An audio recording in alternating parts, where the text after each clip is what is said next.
Hey, we're back with another lick of the week. This is October 27th. We're going to wind up the month of October with some more D scale ideas in a single string style. And like I said, we're going to stay between frets 1 and 5 like we have for the key of G and the key of C. And like I mentioned in the other video, the scale notes for D also correspond to some very convenient fingering for this number 2, what they call the D-shaped chord, because of course these notes you're holding are scale tones. So it so happens that you can weave yourself in and out of a D chord shape and play some pretty nice sounding and not really too hard to play single string licks over a D chord or even in the key of D. Let's think for a moment like as in the chord progression 1, 4, 5, which in the key of G would be G, C, and D. All right. Let's think how we can weave single string D scale licks over the chord D. So instead of thinking we're playing in the key of D, which would have a different 1, 4, 5 chord progression, we'll think along the lines of I'm playing in the key of G, G, C, and D are my primary chord changes, and I want to, instead of playing a Scruggs lick for the D chord section of a song, I want to use some single string licks. Well, since we have 2 open D strings, and they also correspond well to the other 2 strings that we hold out of the D shape, I can actually lose some of the fingers, navigate around, and stay pretty close to that chord shape and play nice sounding single string licks. So let me play an example of that. I'm going to play some Scruggs stuff for the 1, 4, 5 chord progression, and then when I get to D, we'll go back and see what we can do with the D chord section.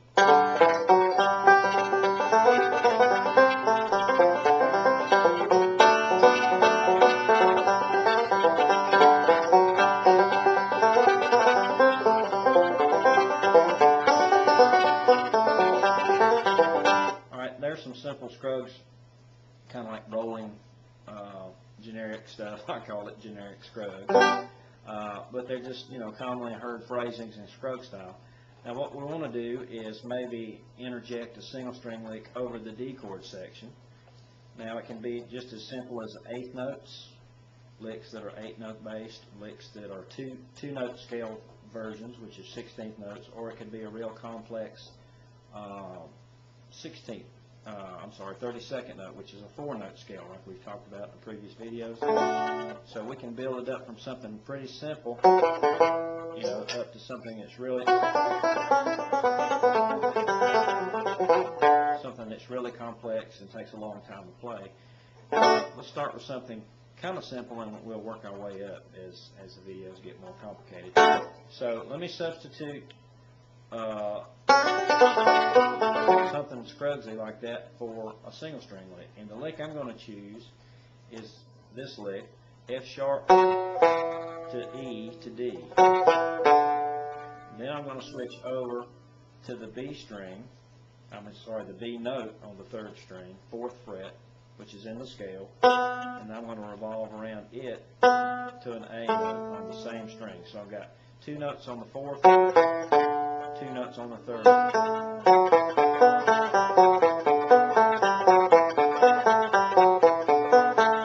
So all of those notes are notes that belong to the D scale, right?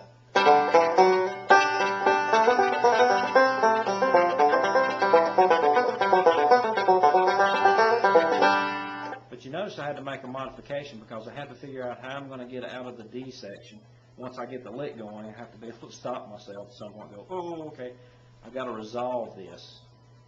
And, basically to resolve means you've got to logically fit this into the flow of the music so that the listener knows where it's going. So I want to resolve this to G, so I wanted to make sure the last note I played in the lick wasn't this, which is a D note, or one of the other notes out of the scale, because it would sound like I was still in D, and I want to make the listener know that I'm in G, right? So let me try that again, slow it down.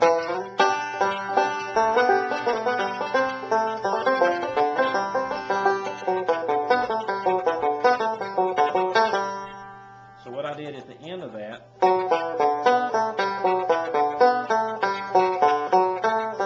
is I used this as a pedal point, which I've mentioned before. I basically used these scale tones, F sharp, D, A, and then the G at the end resolved it for me. And then since I was in G, I could tag it or play some melody if I happen to be taking a solo. So again, let me play that idea.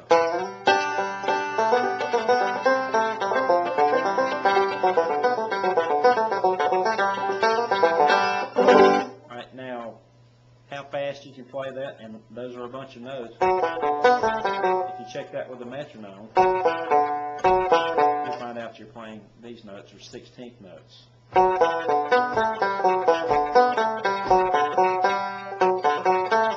Alright, what if we move that idea over to, say, the first string? Since that's a D string, right, I should be able to do that lick over on the first string, because it's a D string, just an octave higher. But guess what? I don't have another string below it to actually do this.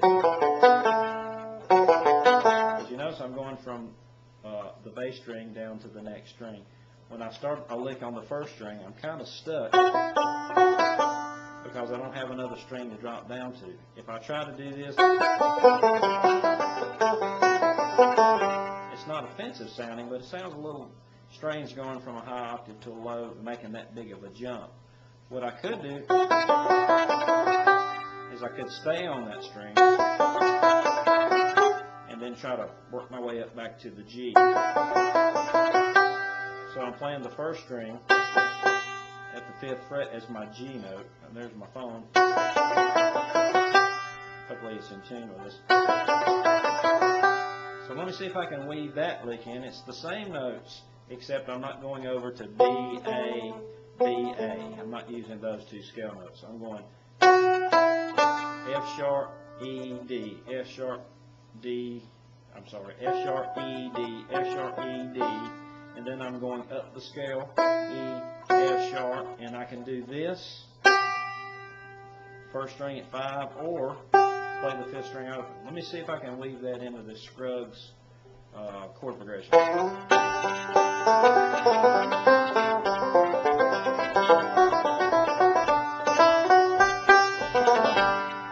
Now, it may take a little finagling. You might have to syncopate some notes a little differently.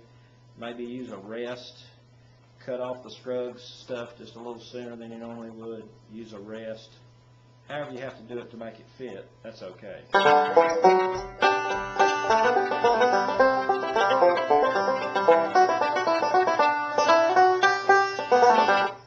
And just like for the other videos, it may not be anything that's particularly exciting right now, but what it is just an exercise to get you used to weaving this into what you're already doing. So you might hear some ideas out of that you can come up with, make your own ideas up that are way better than what I'm doing. Alright, so we have this idea.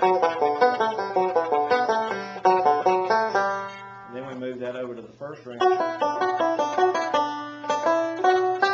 And then we tagged it with some kind of Scruggs lick.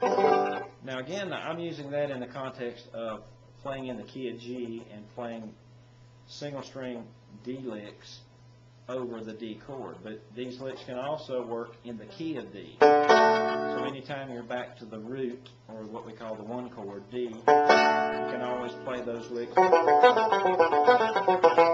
and you can resolve them to a D.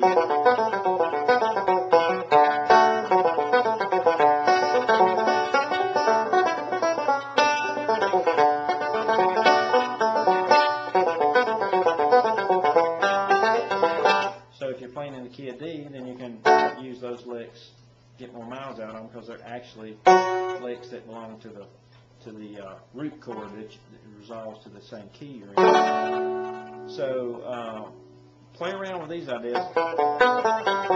Maybe reverse them.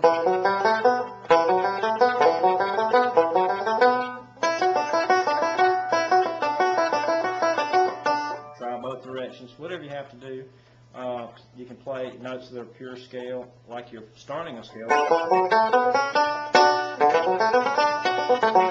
And you can actually use those scale tones to get you into a Scruggs lick, which is another idea that's kind of cool. Let me try that one time.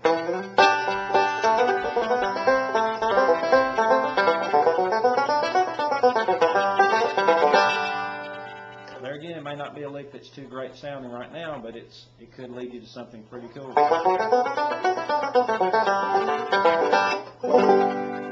So experiment with those and see what great ideas you can come up with. And I'll see you next video. Thanks.